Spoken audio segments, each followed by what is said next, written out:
This spiced bean hash is one of those quick, cozy meals that comes together with almost no effort.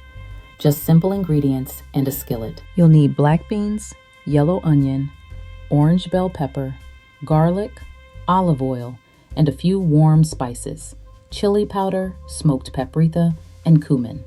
Nothing fancy, just everyday ingredients that make magic together. Start by sautéing your onion and pepper in a little olive oil until they soften. Add the garlic near the end so it stays fragrant and doesn't burn. That's the secret to keeping the flavor warm and clean. If you're loving these simple skillet meals, go ahead and subscribe. There's so much more coming. Add your black beans and sprinkle in the spices. A tiny splash of broth pulls everything together and gives the hash that glossy, saucy finish without weighing it down. That's a beautiful hash. Bold color, cozy texture, and ready to eat. You'll find the full recipe in the pinned comment. See you next time.